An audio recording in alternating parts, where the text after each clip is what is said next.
que é o princípio do Le Chatelier com um verbo. É a ideia de abrandar um efeito externo. E essa questão vai abordar os casos possíveis entre o Le Chatelier, mas sempre na visão desse gráfico. Então a gente vai ler cada alternativa e eu vou explicar no gráfico, tá certo? Destaque, eu estou perguntando a vocês, ele pede a correta? Sim, está explícito isso aí, né? Mas eu sempre gosto de me perguntar isso. Então ele está pedindo a correta. Analise o gráfico que está na tela e indique a opção correta. Eu quero ir bem devagar porque tem vários conceitos que deixa ele. Então, a letra A, eu estou lendo e rascunhando aqui, ele diz: a adição de 2 gasoso, eu estou resumindo assim, ó, no meu rascunho, ó, olha para cá, ó, adição de 2 gasoso, eu estou escrevi assim, né? Adição, aumento da concentração do 2 gasoso em T1. T1 a gente vai olhar para o gráfico onde é o T1. Aumentou a concentração de HI, então eu fiz seta para cima para o HI. Ó. Ele afirmou isso aqui, está perguntando se isso é verdadeiro, se está correta essa afirmativa. Então, primeiro, em T1, então eu vou olhar para onde? Eu vou olhar para cá, tá certo? Em T1, quem que eu vou olhar? Ele falou que houve adição de I2. Vamos ver se houve adição de I2. A curva do I2 está aqui, ó. Quando ela chega em T1, o que acontece com essa linha vermelha? Ela desce, então não teve adição de I2. Já está errado por isso. Você nem deu o restante, está claro? Se ele falou que houve adição de I2, né? Antes o I2 estava constante, antes do T1. Quando chegou no T1, o que aconteceu com a concentração de I2? Baixou, então já está errado por isso aqui, isso não aconteceu. Tranquilo? Então estou passando para a letra B. Não vou analisar isso para ele perder tempo. Sim? Na letra B, o que ele diz? A adição de H2, então eu vou escrever H2 e vou escrever seta para cima. A adição de H2 em T2. Agora em outro momento, em T2, aumentou a concentração de I2, vamos ver? Então, primeiro, qual é o destaque? Eu vou olhar para onde agora? Para T2. Em T2, ele está falando da adição de H2. Em T2 foi adicionado H2. Onde é que é o T2? Aqui, ó, não houve adição de H2, né? A curva do H2 vinha aqui, ó, ela deu uma subida aqui, ó. Ou seja, já estou te mostrando que houve adição de H2 aonde? Em T1, mas em T2, que é aqui, a curva do H2 passa aqui. Não teve em T2 a adição de H2, concorda? Então, errado de novo, eu não vou entender o restante. O que diz na letra C? A adição de H2 em T2 aumentou, estou lendo a letra C, a adição de H2 em T2 levou o sistema ao equilíbrio? De novo, não teve adição de H2 em T2, então não é isso, tá certo? Não tem que ler a C de novo.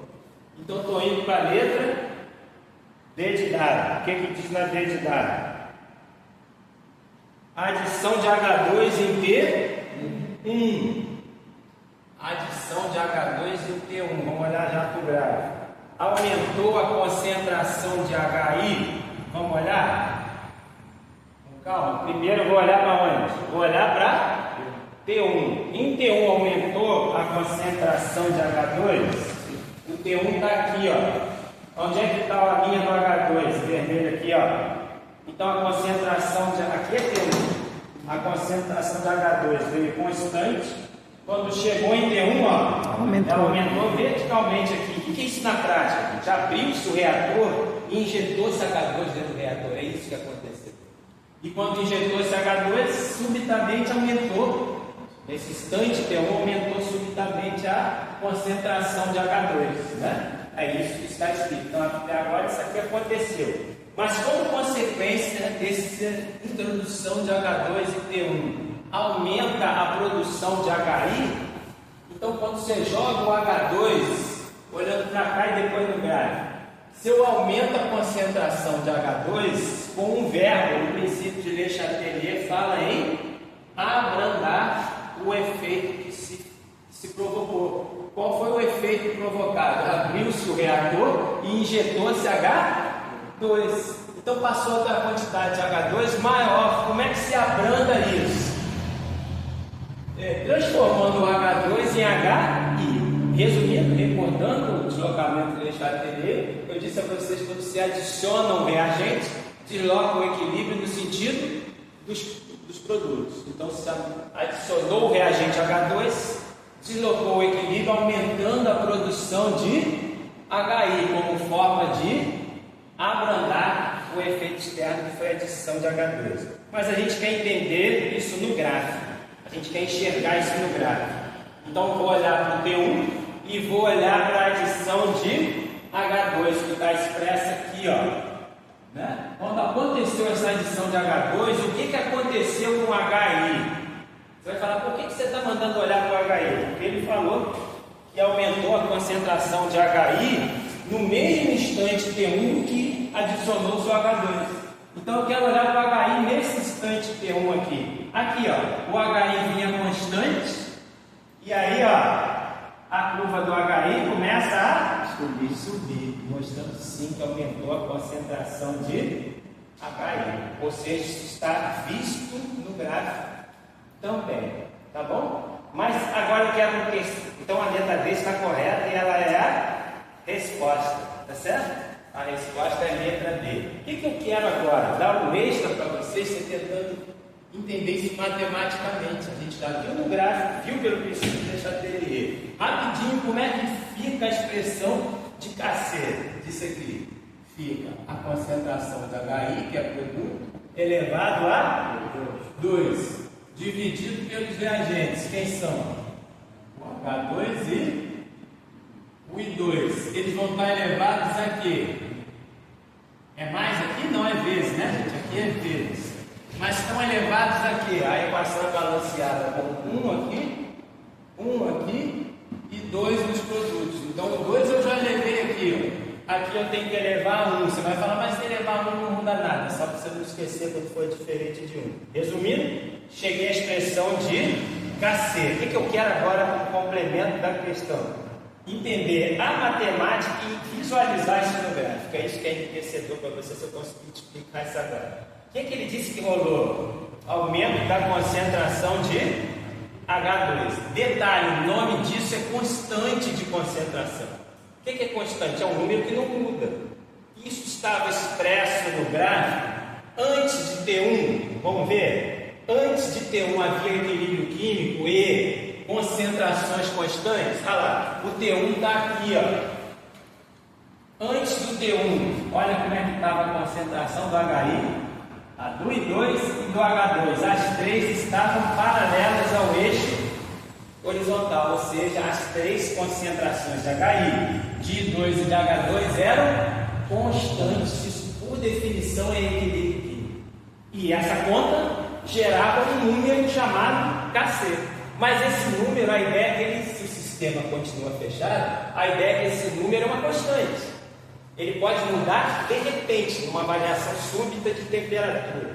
Mas a ideia é que ele continue constante. Mas qual foi o efeito externo? O efeito externo foi que se injetou quem? Se injetou H2. E aí, numericamente, eu estou rabiscando aqui, olha para cá, ó. Eu estou rabiscando o quê? Ó, a concentração de H2 ela aumenta subitamente porque foi injetado H2. Olhando para a matemática, não tem numerador e denominador?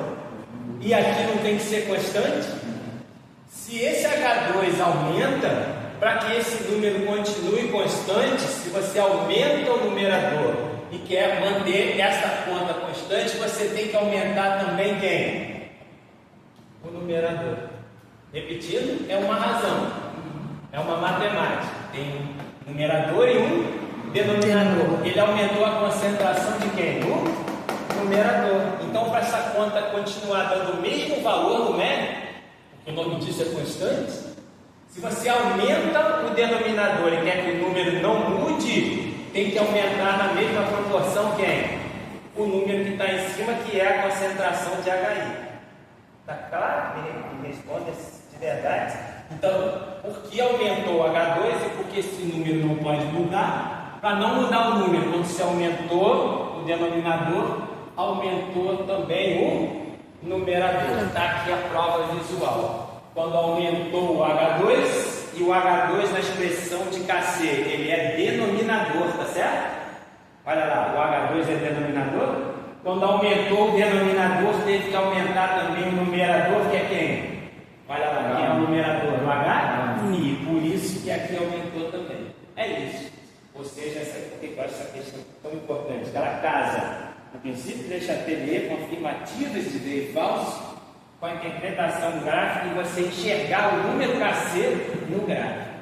É isso. Não perca o próximo capítulo. Eu só falei isso para de gravar.